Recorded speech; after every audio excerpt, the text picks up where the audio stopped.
I'm Andrew Van Leeuwen, this is Stefan Bartholomaeus, and we're at Queensland Raceway to preview the Ipswich Super440. This event preview is brought to you by the Ford Ranger Raptor, three-time winner at Fink. Stefan, as I said, we're at Queensland Raceway. It's been a while since we've been here for a Supercars event. 2019 was the last time the championship actually raced here, and the venue's changed a lot in that time. It really is, it's almost like a different place.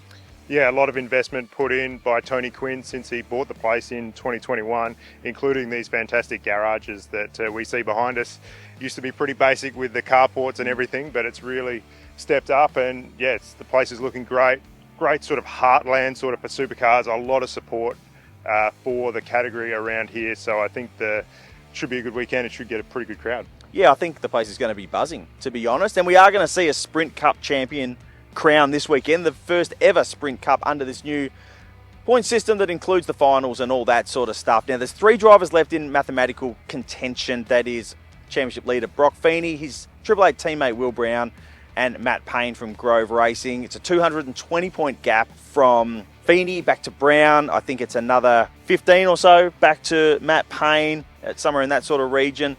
I mean, Feeney's going to have a real shocker to not be our first ever sprint champion, right?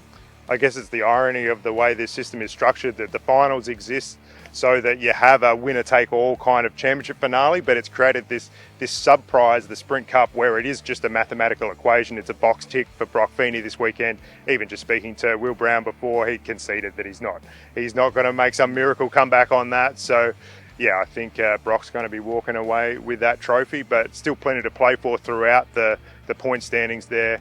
But it's important to remember as well that even though this is the end of the Sprint Cup, the Endurance Cup still counts before you get to those finals. So yes, people want to be in the top 10 in the points, but the cutoff is not until after the Bathurst 1000. But there is still something on offer this weekend when that Sprint Cup is awarded, because that is automatic entry to the finals. Now, that's a bit superfluous because Brock Feeney is going to make the finals regardless of whether he wins that or not, but there's some bonus points that come along with that as well when we do actually get into the final series, right? Yeah, and Brock has talked about that's really the aim, to get those 25 bonus points that he'll start those finals with, and then there's another 25 available for the winner of the Endurance Cup, which again is something that Will Brown said he's really focused on getting those. So yeah, it's about sort of positioning yourself for when those finals do start. This is Triple Eight's test track here, so even though we haven't raced here in a long time, they do plenty of laps. They were here just a few days ago testing with the Super Cheap Auto Wildcard, which we'll get onto in a minute. Do you think anyone can beat that main Triple Eight pair this weekend? Well, it's a funny one because not having raced here in 6 years, there really is no form guide, track-wise at least. And when we talk about test track, there's no full test days allowed. Private testing, they've just really done the pre-season at Sydney, which everyone does, and then a test day here on the Tuesday after the weekend, ahead of the endurance races. So it's not really a test track, but as you say, Triple Eight had a test day because of Zach Bates's wildcard, and they certainly looked like they were trying to make the most of it. They had Will Brown and Brock Feeney here. Brock could only do 10 laps in the car, but also all the brains trust from Red Bull and Pole Racing, and also Premier Racing were doing an eval day with a couple of rookies down the road who had all of their brains trust there as well, and they share information. So yeah, I think Triple Eight would be the team to beat anyway, but certainly you would think they may have learned something from all of that. The good thing at Queensland Raceway is that passing is possible, right? It's actually quite a favourable layout. People talk about how simple the layout is. It's quite favourable. Two fast corners to start the lap that lead into a hairpin corner with a big, long braking zone. We do tend to see good racing here. Yeah, we do. And I guess the first thing is that it'll be super tight in qualifying. Tiny margins. We're seeing that on a lot of tracks, but here when you're only pressing the brake pedal 6 times, it's not going to be much from 0 to 0. And then a little bit of the unknown is actually how well it will race on this tyre. I guess that's been the story of the year at each round. But yeah, certainly in the past we've seen some decent racing. So hopefully it turns it on for the crowd. 26 cars on the grid this weekend. Our 24 regulars plus 2 wildcards. The Super Cheap Auto Wildcard we talked about, and one for Matt Stone Racing for Cam Crick.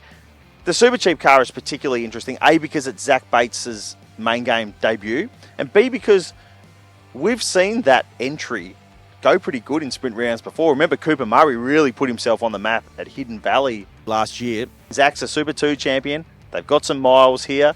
That really could be a car to watch this weekend. Yeah, a good opportunity for Zach. Obviously, he won the Super 2 Series last year with Walkinshaw's, And then his program this year has been Super 2 with Eggleston's because they're Triple 8 affiliated, and then this wildcard program. And the Super 2, that team hasn't had a great season, so his stocks have kind of come off the boil a little bit. But a great opportunity for him here to really showcase himself as this 2026 silly season plays out as well, because he definitely wants to be stepping up to the main game full-time next year. And I guess going back to all the talk about finals and everything else, there's a lot of guys who are outside that top 10 who don't have rides locked in for next year either. So that's kind of the background. That's what's bubbling away, that there's a bit of pressure on a few blokes to get some results on the board. It's going to be a great weekend of racing. I'm getting excited just talking about it now, Stefan. It's going to be really interesting to see how it all plays out. Stay tuned to speedcafe.com across the weekend. We'll have all the news, all the reaction. You won't want to miss any of it.